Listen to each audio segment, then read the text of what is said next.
دعا مسلمان میں عقیدہ توحید پختہ کرتی ہے، اور دعا اس دولت کا نام ہے جو صرف مومن کے پاس ہے، کافر کے پاس نہیں۔ نبی پاک علیہ السلام نے فرمایا الدعاء صلاح المومن، دعا مومن کا ہتھیار ہے، کافر کے پاس یہ ہتھیار نہیں ہے۔ مومن جب اپنے مالک کے حضور دعا مانگتا ہے نا، دنیا میں آپ کسی سے زیادہ مانگے تو وہ ناراض ہو جاتا ہے، وہ کہتا ہے بھائی تو نے تو کام بنا لیا ہے، کل بھی دیا تھا، پرسوں بھی دیا تھا، روز روز تجھے کون دے؟ میرے نبی پاک علیہ السلام نے فرمایا جو اپنے رب سے زیادہ مانگتا ہے رب اس سے زیادہ راضی ہوتا ہے، زیادہ راضی ہوتا ہے۔ اب دعا مخصوص اوقات نہیں دعا کے، فرمایا اذا دعان، جب بھی دعا مانگو گے تمہارا رب تمہاری دعا کو، جب بھی دعا تو دعا کرتے رہنا چاہیے، ہر وقت دعا میں بندہ شامل رہے، اللہ کے ذکر میں شامل۔ یہ جو قرآن مجید نے کہا نا یا ایھا الذین آمنوا اذکروا اللہ ذکرا کثیرا، اے ایمان والو اپنے رب کا ذکر کثرت سے کرو، وسبحوہ بکرۃ واصیلا، اور صبح و شام اسی کی پاکی بیان کرو۔ تو اس سے مراد یہ نہیں ہے کہ تسبیح لے کے سارا دن مسجد میں بیٹھے رہو اور کام کوئی نہ کرو، بلکہ اس کا مطلب یہ ہے کہ روٹی شروع کرو تو اللہ کے نام سے، اختتام کرو تو اللہ کے نام، سو جاؤ تو رب کا نام لے کے، سویرے اٹھو تو اللہ کا نام لے کے، جب تمہیں کوئی چیز اچھی لگے تو ماشاءاللہ کہو، جب کوئی مصیبت آئے تو کہو انا للہ و انا الیہ راجعون۔ تو سارا دن اللہ کا ذکر جاری رہے گا۔ نبی پاک صلی اللہ علیہ وسلم نے مسلمان کو ایک دوسرے سے ملنے کا طریقہ بتایا۔ مصیبت آئے تو کیا کہنا ہے؟ صرف فوت کی پہ نہیں کہنا، اس کی وضاحت کر دو۔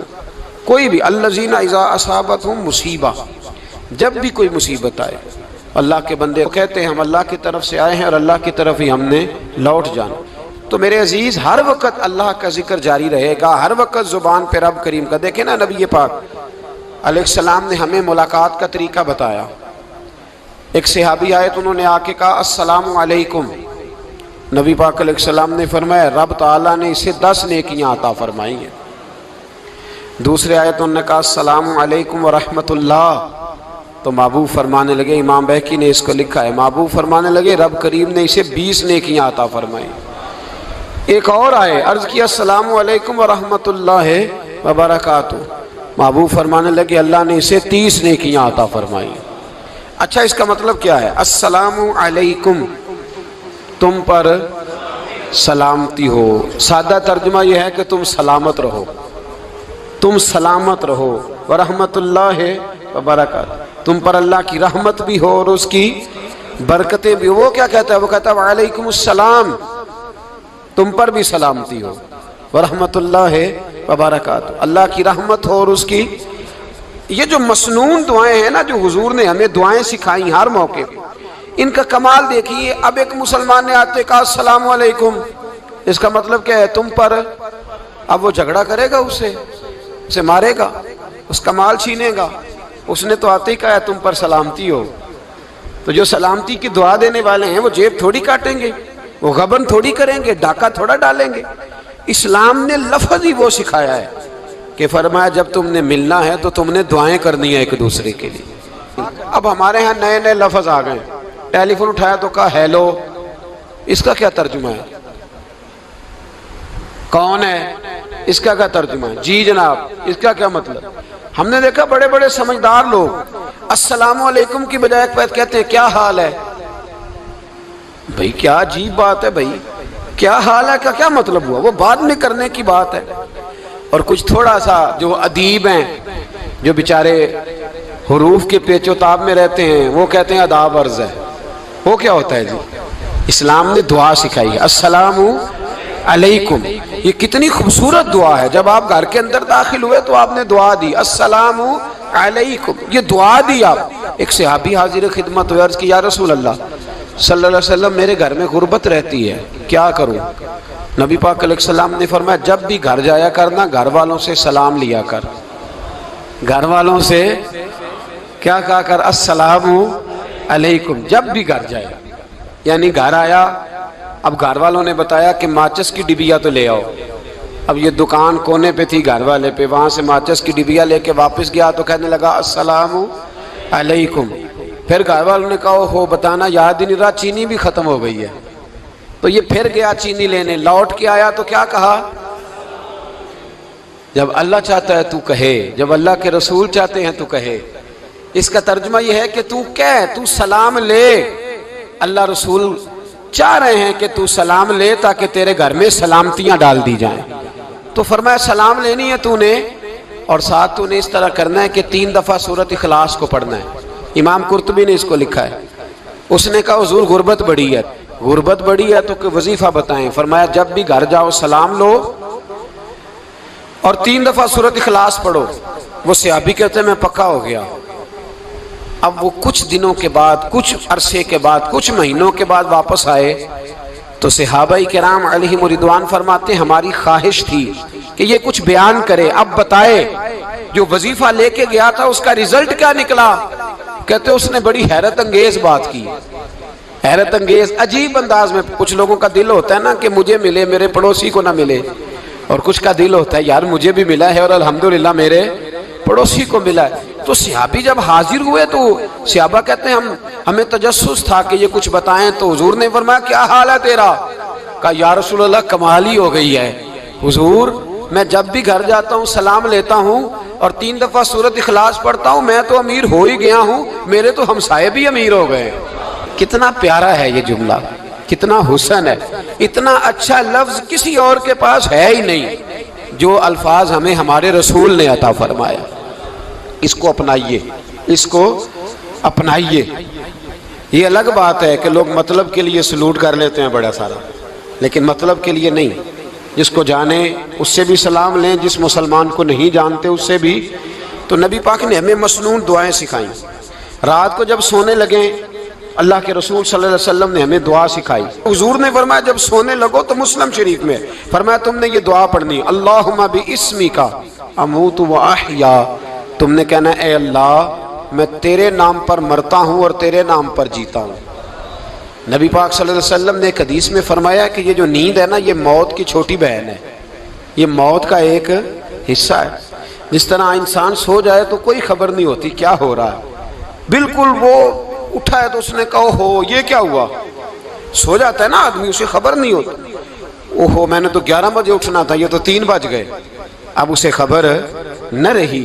سوتے ہوئے لوگ چوری کر لیتے ہیں، بلکہ اس طرح بھی ہوتا ہے کہ آدمی نے گکھڑ اترنا تھا، وہ پنڈی سے آ رہا تھا لیکن وہ سویا ہوا تھا. آنکھ تب کھلی جب کاموں کی آ گیا تھا. اب اس کا اس پر زور، تو فرمایا کیا پتا اب تو کھل گئی کاموں کی، جا کے لاہور جا کے کسی جگہ پہنچ کے تو یہ بھی ممکن ہے کہ کھلے ہی نہ، نیند ہی موت کا سبب بن جائے. تو کہہ کے سو کہ یا اللہ تیرے نام پہ سو رہا ہوں. اللہ کس نام پہ سو رہا ہوں؟ یار اگر ہم ان دعاؤں کا حسن سمجھے مت اللہم باسمک اموت و احیا، یا اللہ میں تیرے نام پہ سوتا ہوں اور تیرے نام پر اٹھتا ہوں. گویا کہہ رہا یا اللہ میری نیند بھی تیرے فضل سے ہی ہے، اور اگر آنکھ کھل جائے تو وہ بھی تیرے فضل سے ہی ہے. کتنا اعلیٰ نبی پاک علیہ السلام نے انداز سکھایا. اور پھر بخاری شریف میں حدیث موجود ہے، فرمایا جب اٹھو تو کہو الحمدللہ الذی احیانا احیانا بعد ما اماتنا والیہ النشور. فرمایا جب تم سو کے اٹھو تو پھر کہو اے اللہ ساری تعریفیں تیرے لیے، تمام تعریفیں جس نے ہمیں موت کے بعد حیات دی. موت کے بعد فرمایا احیانا بعد ما اماتنا، ہمیں مرنے کے بعد گویا اللہ کا شکر ادا کر کے آنکھ کھل گئی. دیکھیں کس طرح اسلام مسلمان کو اللہ کے ساتھ جوڑتا ہے. فرمایا شکر کر، آنکھ کھل گئی. کہ یا اللہ تیرا شکر ہے تو نے موت کے بعد ہمیں دوبارہ حیات عطا فرمائی، یہ شکر ادا کرو. گویا تم یہ نہ کہنا کہ میں اٹھ گیا ہوں تو میرا کمال ہے، یا یہ نہ سمجھنا میں اٹھ گیا ہوں تو میں بڑا پابند ہوں، جب میں ارادہ کر لوں کہ میں نے 11 بجے اٹھنا ہے تو پھر میں اٹھ جاتا ہوں. یہ نہ کہنا کہ یہ الارم بڑا اچھا ہے، یہ مجھے اٹھا لیتا ہے. ذہن کے اندر خیال کر کہ نیند تو موت کی طرح تھی، یہ جو میں اٹھ گیا ہوں تو اپنے رب کے فضل سے اٹھا ہوں. جو میں اٹھ گیا ہوں، جو ابھی اٹھے ہیں وہ تو بول دینا کم از کم کہ میں اپنے رب کے فضل سے اٹھ گیا. تو دعا سکھائی. پھر دیکھیے نبی پاک صلی اللہ علیہ وسلم نے فرمایا جب تم بیت الخلاء میں جاتے ہو نا، واش روم میں جاتے ہو، تو گندی چیزیں ہوتی ہیں وہاں، شیطان ہوتے ہیں، جنات ہوتے ہیں، یہ گندگی پہ ہوتے ہیں۔ جب تم واش روم جاؤ، بیت الخلاء جائے، تب بھی دعا مانگو۔ کیا دعا مانگو؟ وہ دعا بھی نبی پاک صلی اللہ علیہ وسلم نے ہمیں تعلیم فرمائی اور بخاری میں ہے، کہا پڑھا کرو، اللہم انی اعوذ بک من الخبث والخبائث۔ کہو اے اللہ، ناپاک چیزوں سے میں تیری پناہ مانگتا ہوں، وہ نر ہوں یا مادہ ہوں۔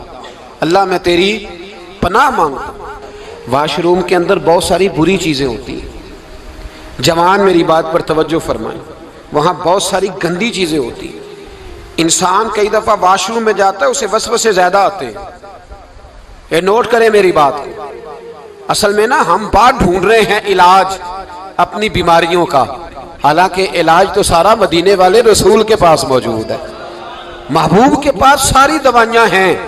تو نبی پاک علیہ السلام دیکھیں نا، انسان واش روم میں جاتا ہے، اسے وسوسے آتے، برے خیالات آتے، وہ گناہ کی طرف کئی دفعہ مائل ہوتا ہے، تو کہا تو دعا پڑھ کے جا، اللہم انی اعوذ بک، یا اللہ میں تیری پناہ مانگتا ہوں، من الخبث والخبائث، ہر خبیث اور بری چیز سے میں تیری پناہ مانگتا ہوں، وہ نر ہو یا یار کتنا عظیم دین ہے، کتنا عظیم میرے مصطفیٰ کریم کا وہ والا دین ہے۔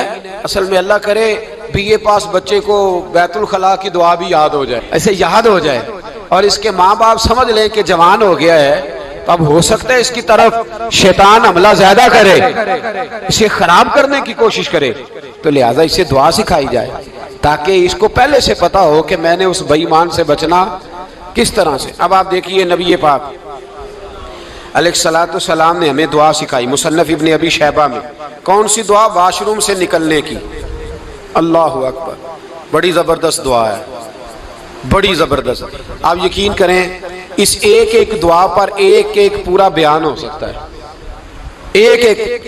یہ اس لیے نہیں میں کہہ رہا کہ میں کوئی عالم فاضل آدمی ہوں، آپ کہیں گے کہ بتا رہے ہیں میں بڑا پڑھا لکھا ہوں، صرف یہ عرض کر رہا ہوں کہ اس کے فوائد پر، ثمرات پر جو اللہ تبارک و تعالی امت کو دیتا ہے، ان دعاؤں کی جو فضیلت حدیثوں میں آئی ہے، اور پھر جو اس کے فوائد ہے، اگر اس پر بات کروں تو ایک دعا تقاضا کرتی ہے کہ اس پر پورا ایک لیکچر ہونا چاہیے۔ دیکھیے آپ واش روم سے نکلے، دعا کیا ہے؟ دعا کے لفظ کے الحمدللہ الذی، ایک حدیث میں لفظ ہے غفرانک، غفرانک، اے اللہ میں تجھ سے بخشش چاہتا ہوں۔ اور جو مشہور اور معروف ہے مصنف ابن ابی شیبہ کی روایت، فرمایا الحمدللہ الذی اذھب عنی العذاب وعافانی، فرمایا اے اللہ تیرا شکر ہے۔ واش روم سے نکلا ہے تو کہہ رہا ہے یا اللہ تیرا شکر ہے، تو نے مجھ سے اذیت دور کی، وعافانی، اور تو نے مجھے عافیت عطا کر دی، اذیت دور کر دی اور عافیت۔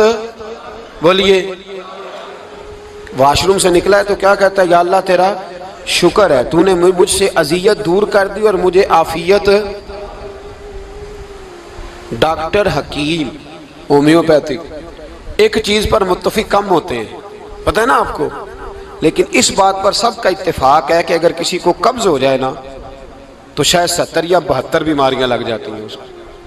اور جب آدمی کو قبض ہوتی ہے نا، پیٹ کے اندر فضلہ جم جاتا ہے، خارج نہیں ہوتا، اس کو اعصاب کی بیماری ہوتی ہے، اس کے ذہن پر اثر ہوتا ہے اس چیز کا۔ آپ یہ مت سمجھیں کہ کھانا کھانا ہی ایک کمال ہے، اللہ نے یہ بھی نعمت بنائی ہے کہ کھانا جب خارج ہوتا ہے تو وہ بھی اللہ کا بہت بڑا احسان ہے۔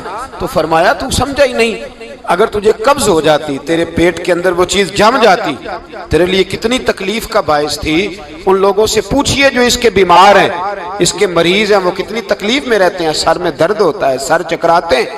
ایک بہت بڑا روڈ ایکسیڈنٹ ہوا تو ڈرائیور سے لوگوں نے پوچھا کہ مسئلہ کیا ہے، تو کہنے لگا میں قبض کا مریض ہوں، تو میں کھانا کھا لیتا ہوں تو میرے ذہن پر وہ اس قدر زیادہ گیس کا غلبہ ہوتا ہے کہ میں سخت تکلیف میں ہوں۔ نبی پاک علیہ السلام نے ہمیں سمجھایا اور بتایا کہ سمجھ لو یارو، کھانا کھانے کی نعمت تو اللہ نے تمہیں عطا فرمائی ہے، لیکن کھانا کھانے کے بعد اس کا اخراج بھی اللہ کی بہت بڑی نعمت ہے، تو اللہ کا شکر ادا کرو۔ پھر جب آپ گھر سے نکلیں گے تو بھی اس کی دعا ارشاد فرمائی، بسم اللہ توکلت علی اللہ، اللہ کے نام سے گھر سے نکلتا ہوں اور میں نے بھروسہ بھی اللہ کے نام پہ کیا۔ جب گھر سے نکلیں تو کس کے نام پہ بھروسہ کریں؟ بولیے حضرت رابعہ بصریہ رحمت اللہ علیہا، آپ تشریف لے گئیں حج کرنے، جس دن واپس آئیں اپنا اونٹ کہہ گئیں جاتی دفعہ، کہنے لگی اللہ میں تیرے حوالے کر کے جا رہی ہوں، اور بسم اللہ توکلت علی اللہ، بھروسہ بھی تیری ذات پہ۔ جس دن واپس آئی نا اسی دن کسی نے بتایا کہ اماں آج ہی تیرا اونٹ مر گیا ہے، تو اونٹ کے سرانے کھڑی ہو کے کہنے لگی مولا میں تو تیرے نام پہ تیرے پہ بھروسہ کر کے گئی تھی، تیرے حوالے، میں تو تیرے گھر گئی تھی۔ تو لوگ کہتے ہیں اماں کے منہ سے لفظ نکلے تو اونٹ زندہ ہو کے کھڑا ہو گیا، کھڑا ہو گیا ہوں۔ تو اماں کہنے لگی نہیں تمہیں ہی غلطی لگی ہے، مرا ہی نہیں تھا، پہلے سے ہی موجود تھا، وہ اپنی کرامت بھی نہیں ظاہر ہونے دی۔ تو بھائی گھر سے نکلیں تو کس لفظ پر کہ یا اللہ میں تیرے بھروسے پہ نکل رہا ہوں، میں اس کے دو فائدے ہوں گے، ایک تو آپ اللہ کی امان میں جا رہے ہیں، اللہ کی امان میں آ رہے ہیں، اور دوسرا جس گھر کو آپ چھوڑ کے جا رہے ہیں اسے بھی اللہ کی امان میں دے کے جا رہے ہیں۔ تو کتنا لذت والی دعا ہے جو نبی کریم علیہ السلام نے ہمیں سکھائی۔ اب ذرا حدیث سنیں خوش ہو کے، دیکھیں حضور نے دعا سکھائی، فرمایا جب دیکھ لو نا کسی کو ہنستا ہوا، کیا کرتا ہوا؟